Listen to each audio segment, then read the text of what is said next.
The air inside the old conservatory building always seemed to hum with 1,000 different nervous energies. It was a sound made of distant, frantic scales tumbling over one another. The deep resonance of a cello weeping in a soundproofed room, and the sharp, percussive bark of a piano being put through its paces.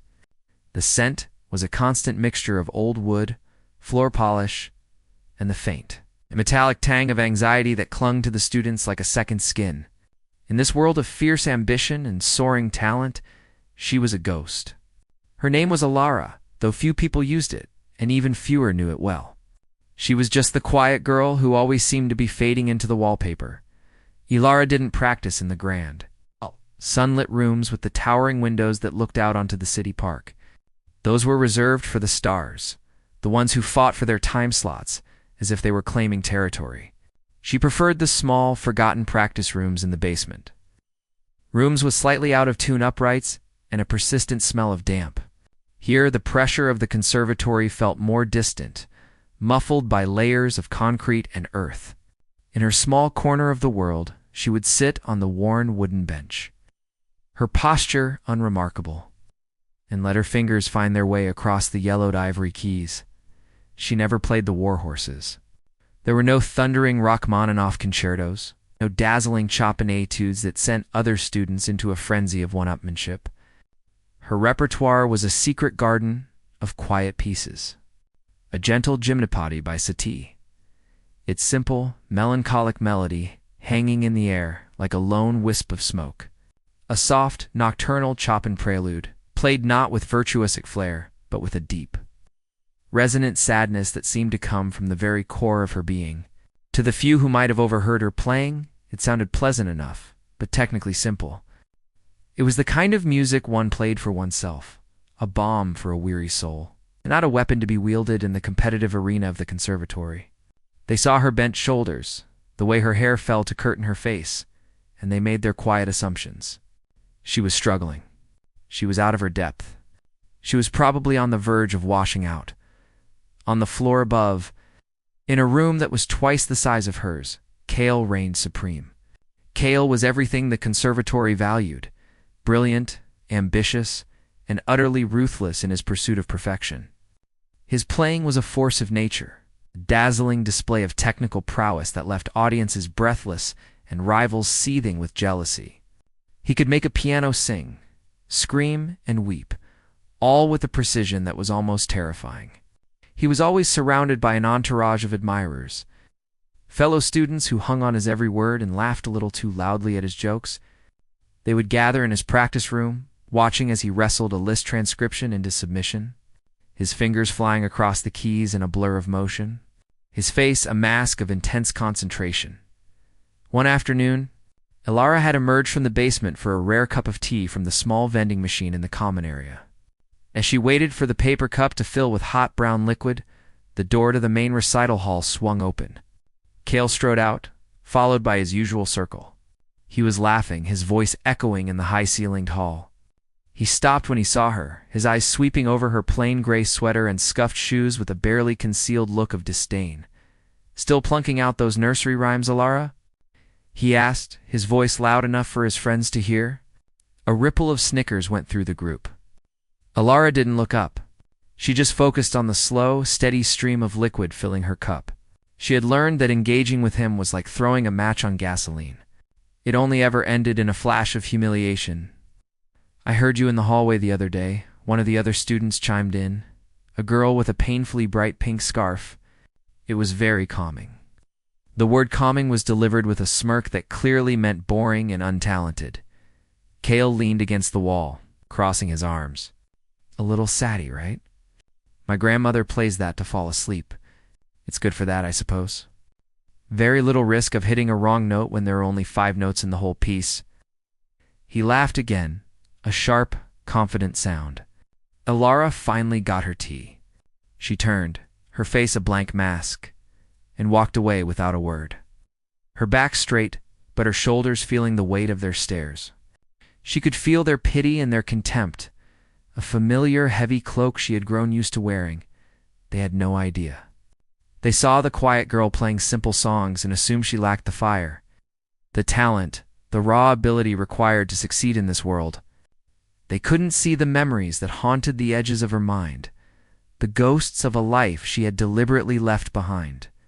They didn't know that Alara had been a child prodigy.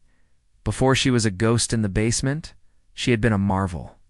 By the age of 10, she was performing concertos with full orchestras. Her name, back then, had been whispered with the same kind of reverence now reserved for Kale her parents had managed.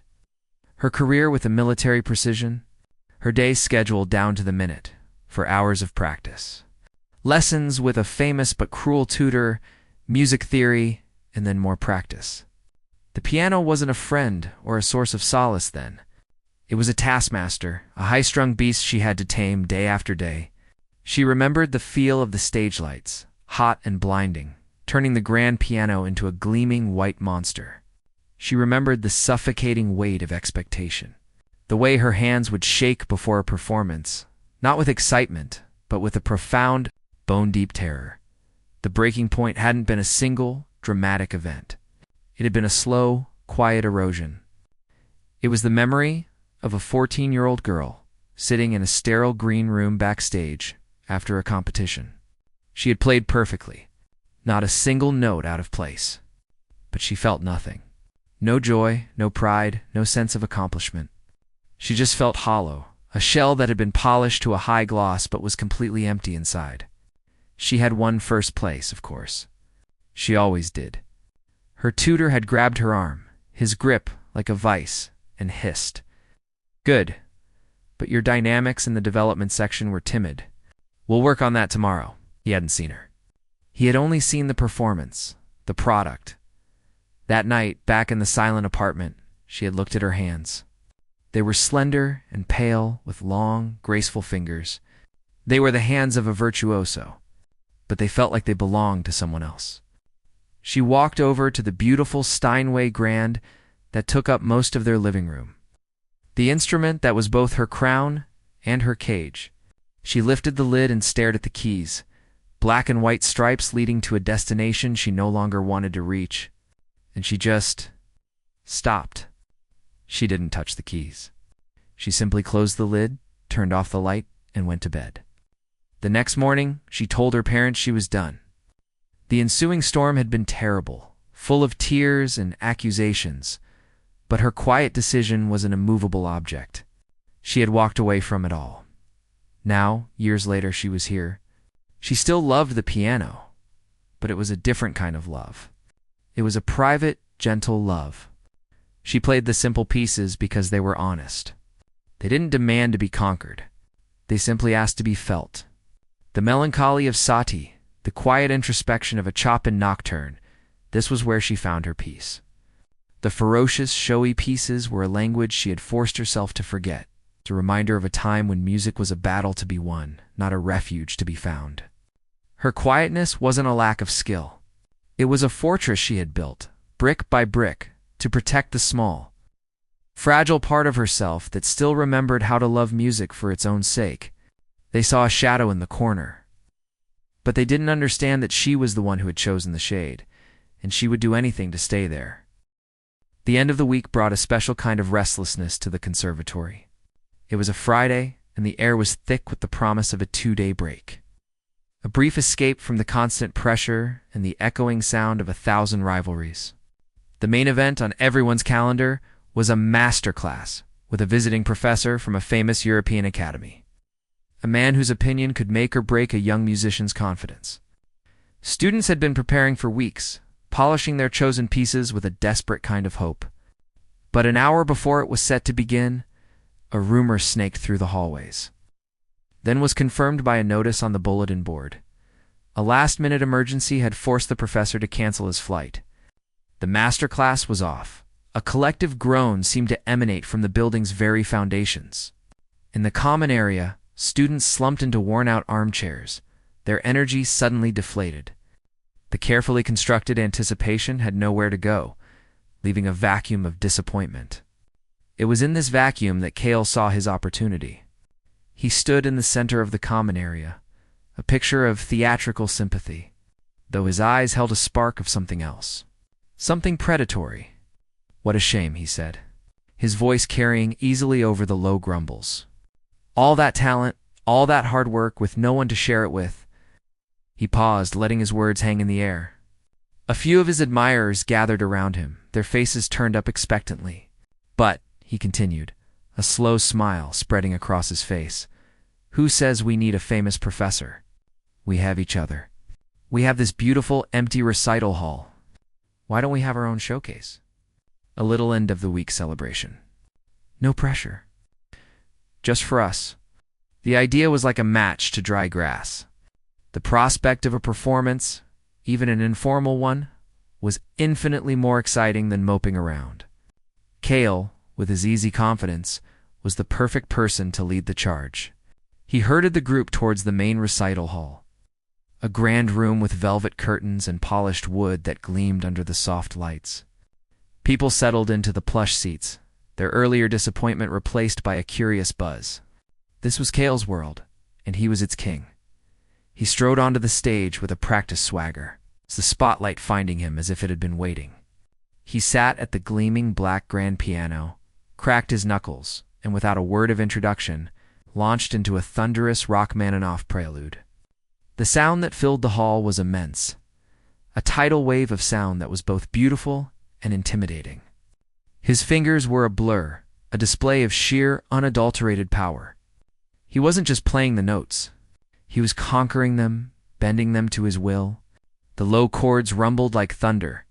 The high notes sparkled like shards of ice. It was a performance designed to impress, to dominate, to remind everyone in the room of the gap between them and him. When the final crashing chord faded into silence, the hall erupted in applause. Cale stood and took a bow, his chest puffed out, soaking in the adoration like sunlight. But he wasn't finished. A performance like this was not just about the music. It was about the afterglow, the sport. His eyes, bright with the thrill of his own success, scanned the audience, looking for his next move. They passed over the familiar faces of his admirers, the other ambitious students, who were his equals or his ne'er-quels. He was looking for something else. And then he found her. Alara was sitting near the back, in a seat she hoped would keep her hidden. She had only come in because the flow of the crowd had carried her. She didn't want to make a scene by trying to leave against the tide. She had watched Cale's performance with a familiar, detached feeling. It was impressive. Yes, like watching a cheetah run or an eagle soar. A magnificent display of nature, but it had no warmth, no soul. It was all surface. She had kept her head down, hoping to be just another shadow in the dimly lit rows of seats. Alara. Cale's voice boomed through the hall, sharp and clear. It wasn't a question. It was a declaration. A sudden, heavy silence fell over the room. Every head turned. Alara felt a jolt, as if an electric current had passed through her. Her heart began to pound against her ribs, a frantic drumbeat in the quiet. She could feel 100 pairs of eyes land on her, pinning her to her seat. She wanted to sink into the floor, to become invisible. "Don't you want to share something with the class?" Cale's voice was laced with a false syrupy sweetness that was far more menacing than open mockery. "We're all dying to know what you've been working on down in that basement of yours." A ripple of snickers went through the students seated near the front. Alara's face grew hot. She could feel a blush creeping up her neck, a humiliating tell that she couldn't control. She shook her head slightly, a small, useless gesture of refusal. "Oh, come on," Cale pressed, taking a step forward on the stage. "Don't be shy. Music is meant to be shared." Probably another one of those lullabies, a girl's voice called out from the front row. It was one of Cale's regular followers, a girl with a sharp, cutting laugh. "You know, to help us all nap after Cale's performance." The room filled with more laughter this time, louder and more confident. It was a pack mentality, and she was their prey. Elara's breath caught in her throat. This was her worst nightmare, a public spectacle of her perceived inadequacy. She was trapped. If she refused, she would be called a coward, a poor sport. If she accepted, she would be humiliated. Her mind raced, searching for an escape route, but there was none. The only way out was through the gauntlet of stairs that separated her from the door. Cale seemed to sense her paralysis. He smiled, a slow, triumphant curve of his lips. He walked over to a tall stack of sheet music on a table beside the piano and deliberately selected a thick, intimidating book. He held it up for a moment, letting the title catch the light. Then he walked back to the piano and dropped the book onto the stand with a loud thud that echoed in the silent hall. He flipped the pages with a dramatic flourish, stopping somewhere in the middle. "Here," he said, his voice now stripped of its false sweetness, leaving only the cold, hard edge of a challenge. "A real piece. Let's see if you can even manage the first page." He pointed a finger at the open page. Liszt's La Campanella, The Little Bell. It was one of the most notoriously difficult pieces ever written for the piano. A whirlwind of impossible jumps, blinding speed, and delicate, high-pitched notes that mimicked the sound of a small, clear bell. It was a piece designed to showcase the absolute peak of a pianist's technical ability. It was a piece meant for a virtuoso. The challenge hung in the air, thick and suffocating. Every eye was on her. The whispers had died down, replaced by a tense, hungry silence. They were waiting for the show, for the public execution of her quiet, unassuming talent.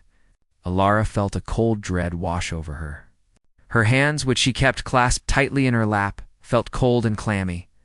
She could feel the old fear rising up in her, the ghost of her 14-year-old self, standing on a stage under a blinding light, feeling like a fraud. This was exactly why she had walked away.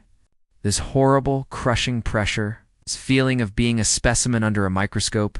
She looked at the stage, at the imposing black piano and the open book of music. She looked at Cale, standing there with his arms crossed, his expression a mixture of arrogance and anticipation. He thought he had one. He thought he had cornered her, exposed her as the untalented nobody he believed her to be. For a long moment, she remained frozen, a statue of humiliation. The silence stretched on, becoming heavier with each passing second. Then slowly, almost imperceptibly, something shifted inside her. It wasn't courage. It wasn't defiance.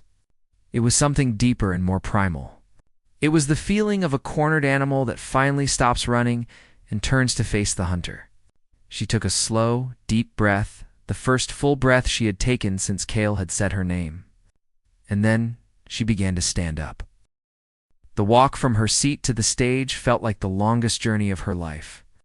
Each step was heavy, as if she were walking through thick, invisible mud. The silence in the recital hall was a physical thing, a dense, pressing weight that filled her ears and made it hard to breathe. 100 pairs of eyes followed her, a mixture of pity, curiosity, and cruel anticipation. She could feel Cale's gaze on her most of all. A hot, triumphant stare that seemed to say, "I have you now." She kept her own eyes fixed on the stage, on the single, lonely piano sitting under the soft spotlight. She didn't look left or right.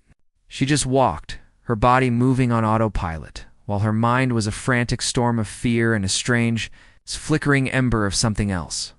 It wasn't courage, not yet. It was more like a sense of inevitability, as if this moment had been brewing for years. Ever since she had walked away from her old life, when she reached the steps leading up to the stage, she paused for a fraction of a second, then climbed them. The polished wood of the stage felt cool under her thin-soled shoes.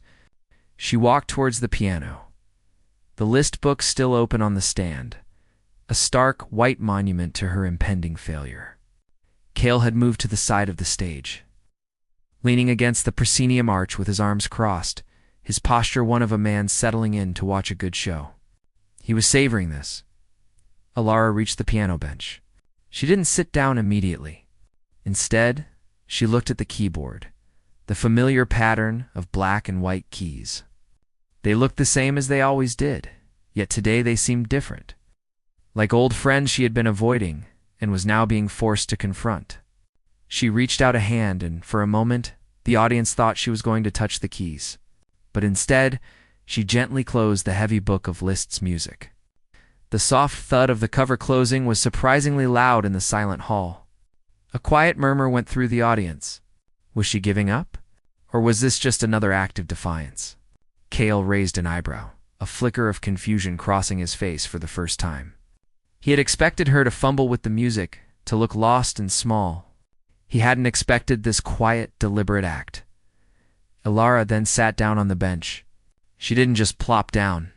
She adjusted it with a small, practiced slide forward, then back, finding the exact distance and height she needed.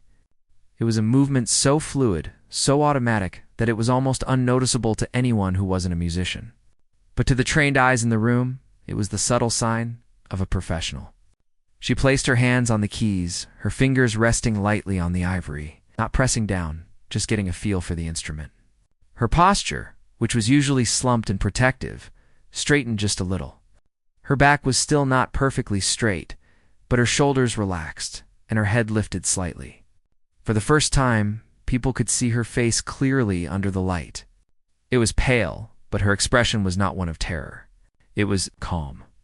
A deep, unnerving calm. She began to play. The first notes were not what anyone expected. There was no burst of speed, no flash of technical brilliance. She started the main theme of La Campanella, the famous little bell melody, but she played it softly, almost tentatively. The high, clear notes rang out, but they were delicate, like tiny glass bells tinkling in a distant breeze. The tempo was slow, much slower than it was meant to be played. It sounded simple, almost childlike. A few smirks returned to the faces in the audience. Cale's triumphant look was back. This was it. This was the big failure he had been waiting for. She was playing it like a beginner, scared to hit the wrong notes. The simple melody hung in the air, beautiful but unimpressive. It was the sound of someone just trying to get through the piece without embarrassing themselves too. Much she played through the first statement of the theme, her fingers moving carefully, deliberately. Then she reached the end of the phrase and paused. The silence that followed was even heavier than before. It was the silence of disappointment. And in that silence, everything changed. Without warning, her hands, which had been moving so gently, suddenly erupted. It was as if a switch had been flipped inside her. She flew back into the melody, but this time it was at full speed. The delicate little bells were no longer distant. They were right there, shimmering and sparkling with a dazzling clarity that was breathtaking. But that wasn't the stunning part. The stunning part was what her left hand was doing. While her right hand danced on the high notes, her left hand was leaping across the keyboard in massive, possible jumps, landing on precise, powerful chords with the accuracy of a master archer. These were the jumps that made La Campanella a nightmare for even the best pianists. Jumps that required a perfect combination of muscle memory, spatial awareness, and sheer luck. Ilara was not just hitting the notes. She was hitting them with an effortless grace that defied belief. The smirks vanished from every face in the room. The murmur of whispers died instantly. Jaws went slack. People leaned forward in their seats, as if getting closer would help them comprehend what they were seeing. Cale's arms uncrossed and fell to his sides. His face, which had been a mask of smug satisfaction, was now a picture of pure, unadulterated shock. His eyes were wide, fixed on Ilara's hands, which were now a blur of motion. She was no longer just playing the piano. She was channeling something through it. The music was no longer a collection of difficult notes. It was a story. It was a story of a quiet life suddenly interrupted by a storm of repressed power. The fast, swirling passages were her years of hidden practice, her buried talent screaming to get out. The thundering low chords were her anger at being cornered, her frustration at years of being underestimated. The delicate, high-pitched bells were her own spirit, refusing to be crushed. Ringing out clear and true above the chaos, she flew through the most difficult sections of the piece, the parts that had students practicing for years to master. The rapid, repeated notes that sounded like a swarm of bees were perfectly even, each one as clear as a drop of water. The intricate trills, where two fingers had to move faster than the eye could see, were not a struggle, but a cascade of sound, fluid and shimmering. Her hands seemed to have a life of their own, moving in perfect synchronization, sometimes crossing over each other in complex patterns that looked like a beautiful, intricate dance. There was no sign of effort on her face. Her eyes were half closed, her head slightly bowed, as if she were in a trance. She wasn't thinking about the notes. She was feeling them, living them. The audience was completely captivated. No one was bored. No one was even breathing. They were witnessing something that went beyond a simple performance. It was a transformation. The quiet girl from the basement was gone, and in her place was a force of nature, a true virtuoso. The girl who had mocked her from the front row now looked utterly horrified, her face pale as she stared at the stage. The other students, Cale's admirers, looked from Alara to him and back again, their world turned upside down. The hierarchy of the conservatory was being shattered in real time, note by perfect note. As the piece raced towards its conclusion, the music became even more dazzling. It was a whirlwind of sound, a blizzard of notes that filled every corner of the hall. The final passage was a series of breathtakingly fast scales and arpeggios that led to one last, triumphant statement of the Little Bell theme, played with a power and brilliance that made the entire piano seem to sing. Then, with a final cascading flourish that sounded like a shower of shattered crystal, she played the last chord. It was a full, resonant chord that rang out with immense power. And then she lifted her hands from the keys. The final note hung in the air, vibrating through the silent hall. It echoed for what felt like an eternity, a single, perfect sound that held the entire room captive. And then there was silence. A profound, deafening silence. No one moved. No one spoke. No one clapped. They just sat there, stunned into immobility by the raw, breathtaking talent they had just witnessed. Alara sat at the piano, her hands resting in her lap, her head still bowed. The performance was over, but its impact was just beginning to settle over the room like a blanket of snow, covering everything in a layer of pure, unadulterated awe. The final chord of the Liszt piece seemed to absorb all the sound in the world. It didn't just fade. It hung in the air, a single vibrating pillar of sound that held the entire hall in a state of suspended animation. For a full 10 seconds, no one moved. No one breathed. It was a silence so profound it was louder than any applause. The air felt thick, charged with the electricity of 100 minds trying and failing to process what they had just witnessed. On the stage, Alara remained perfectly still, her hands resting in her lap. Her head was bowed, her hair hiding her face, but her stillness was not the stillness of defeat. It was the stillness of a storm that had finally passed, leaving behind a landscape changed forever. Cale was the first to break, though not with a sound. It was a physical reaction.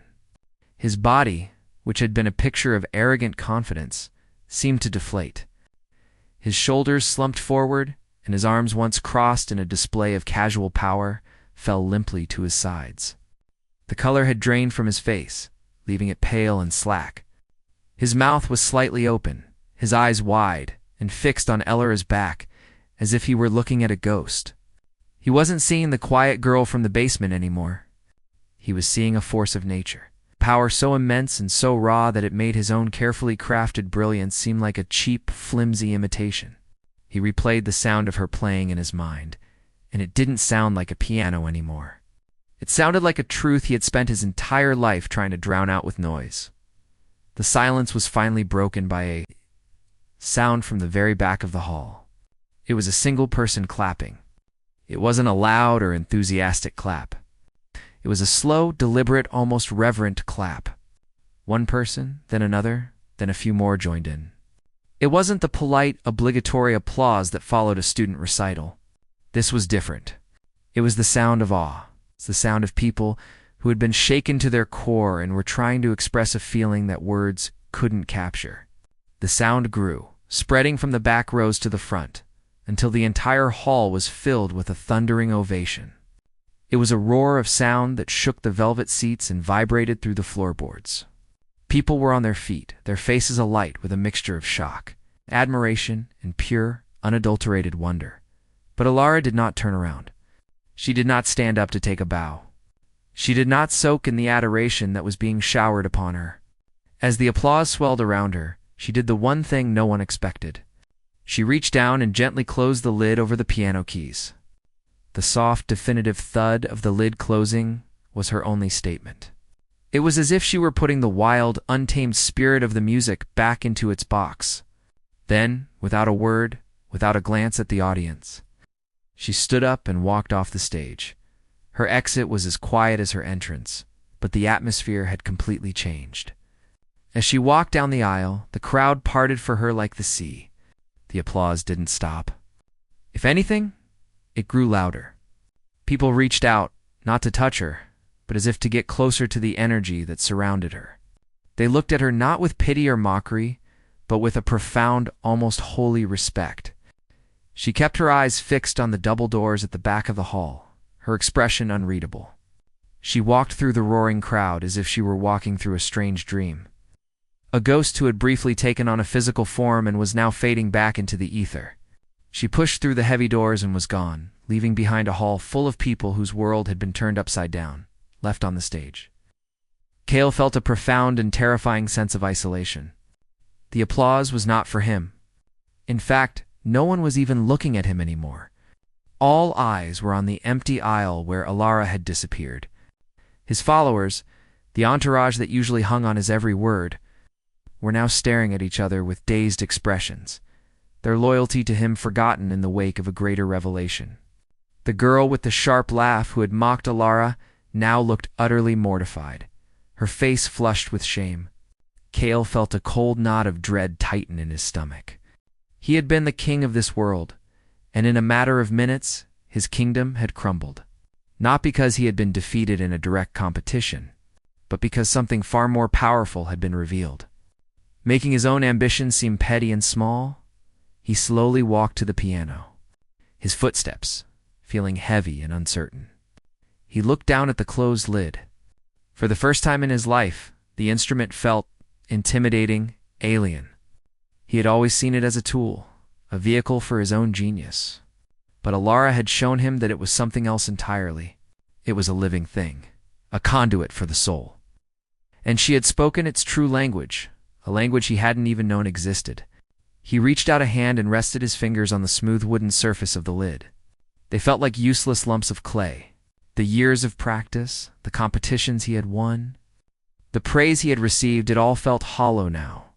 Like a collection of cheap trophies next to a priceless work of art, he had wanted to humiliate her, to expose her as a fraud. Instead, she had exposed him as the students began to file out of the hall. Her voices a low, excited buzz of gossip and speculation. Cale remained on the empty stage. He heard snatches of their conversations as they drifted past him. "Did you see her hands? I've never seen anyone move that fast. I thought she was going to cry at first, but then it was like she became a different person." Cale looked like he'd seen a ghost. His face was priceless. "I wonder where she learned to play like that. Why has she been hiding it?" Each word was a small needle prick, slowly deflating what was left of his ego. He was no longer the main character of this story. He was a footnote, the foolish antagonist who had inadvertently triggered the hero's triumph. He finally turned and walked off the stage, his shoulders hunched, the bright lights of the hall feeling harsh and accusing. He walked through the empty corridors, the sound of his own footsteps echoing his solitude. The familiar comfort of his own practice room offered no solace tonight. He sat at his own grand piano, but he couldn't bring himself to play. The keys felt cold and dead under his fingers. All he could hear was the ghost of Alara's music, a sound that would haunt him for a long, long time. Meanwhile, Alara had retreated to the one place she felt safe, her small, forgotten practice room in the basement. The silence down here was different from the silence in the recital hall. It was a familiar, comforting silence. She sat on the worn wooden bench, her hands trembling slightly in her lap. The adrenaline that had carried her through the performance was beginning to fade, leaving behind a profound sense of exhaustion. She didn't feel triumphant. She didn't feel proud. She felt exposed.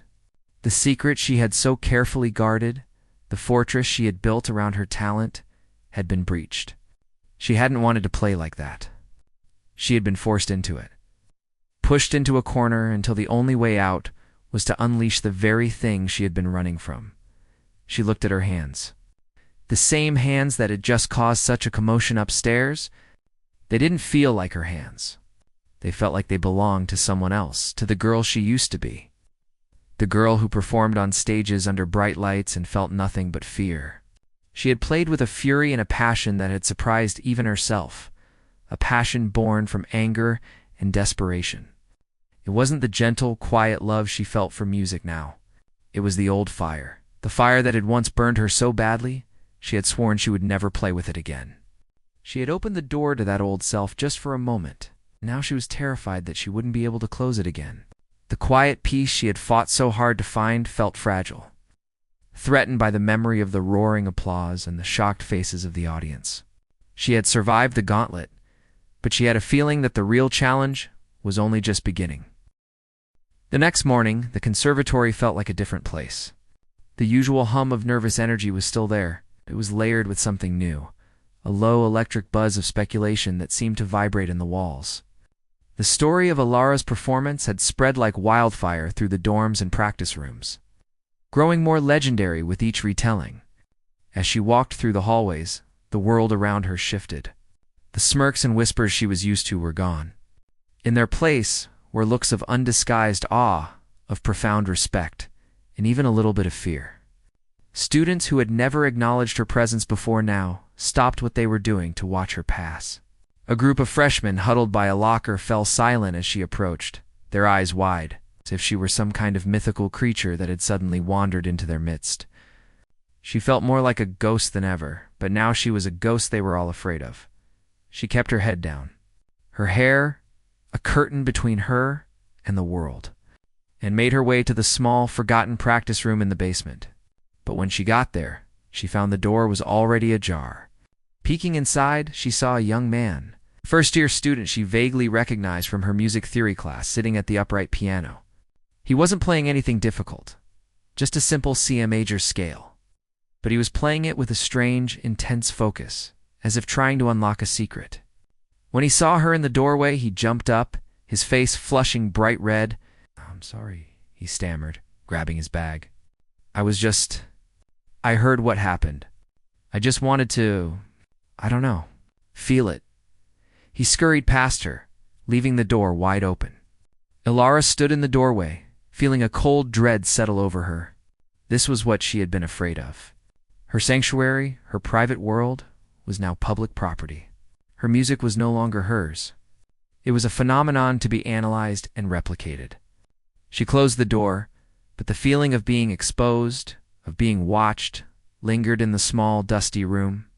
She sat at the piano, but for the first time the keys felt cold and unwelcoming. She couldn't bring herself to play. Meanwhile, Cale was experiencing his own form of exile.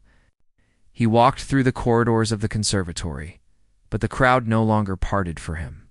People didn't avoid him out of respect. They avoided him because they didn't know what to say. His usual entourage had dispersed. He saw the girl with the sharp laugh, talking to a group of friends. And when she saw him, she quickly looked away, her face a mask of shame. He was an island, adrift in a sea of whispers that were all about someone else. He went to his own practice room, a large sunlit space that had always felt like his kingdom. Today it felt like a cage. He sat at his beautiful, expensive, grand piano, but his fingers felt clumsy and foreign on the keys.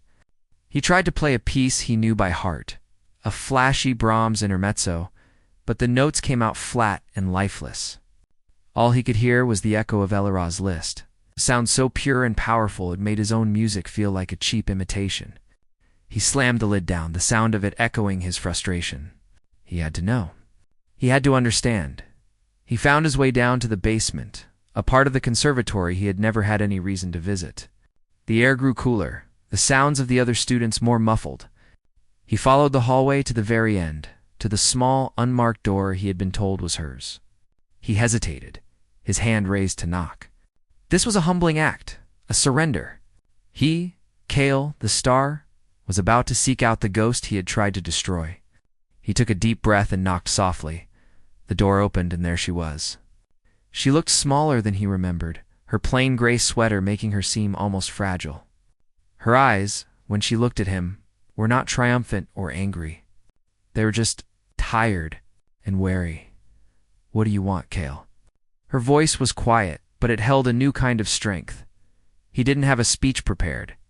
He just stood there, feeling like a foolish schoolboy.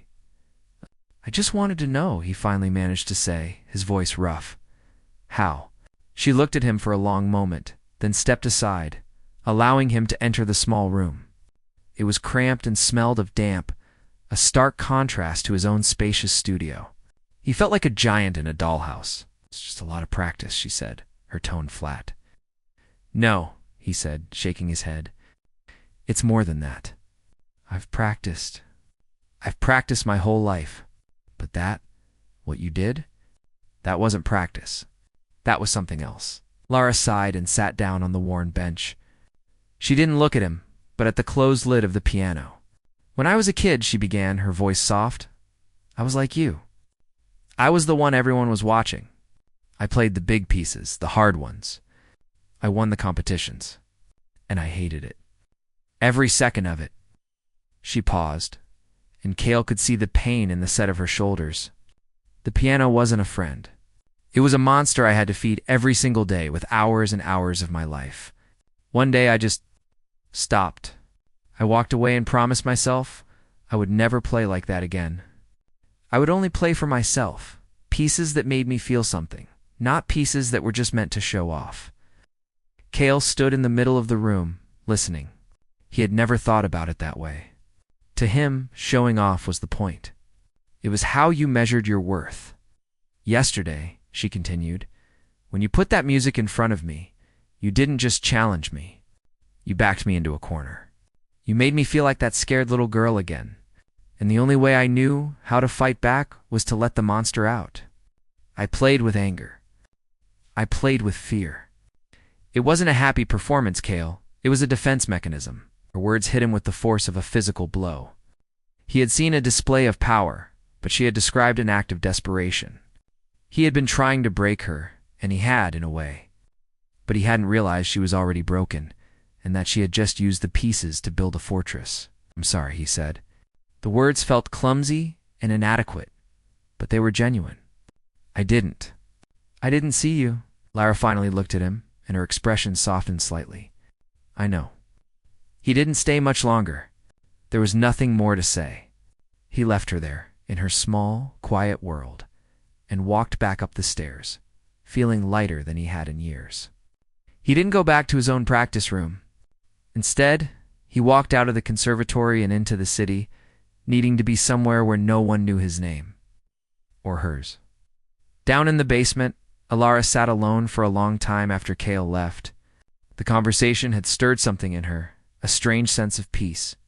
She had faced her tormentor, not with fury, but with honesty. And in doing so, she had faced a part of herself. She looked at the piano, and for the first time since the performance, she didn't feel fear or resentment. She felt a sense of curiosity. She slowly lifted the lid. She didn't play Liszt. She didn't play Rachmaninoff or Chopin. She placed her fingers on the keys and began to play a melody that was entirely her own. It was a simple tune at first, hesitant and questioning, much like her Satie pieces. But as it grew, it began to incorporate the complexity and depth she had learned during all those years of rigorous training. There were shadows of the old virtuosic pieces in the intricate harmonies and the surprising chord changes, but they were woven into a fabric that was gentle and introspective. It was a conversation between the two parts of herself, the quiet girl who loved simple melodies, and the virtuoso who understood the architecture of sound. The music wasn't about showing off. It wasn't about fighting or defending. It was just music. It was honest. It was whole. She played for a long time, lost in the flow of her own creation. When she finally finished, she realized the door to her practice room was open. She hadn't closed it after Cale left. And in the hallway, standing in the shadows, was the young first-year student from earlier. He wasn't gawking or staring with awe. He was just listening, a gentle, appreciative smile on his face. When he saw he'd been noticed, he gave her a small, respectful nod and walked away. Alara smiled back, a real, genuine smile that reached her eyes. She was no longer a ghost hiding in the shadows, nor was she the prodigy on the stage. She was simply Alara, a musician who had finally found her own voice, and the door to her room and her heart would stay open from now on.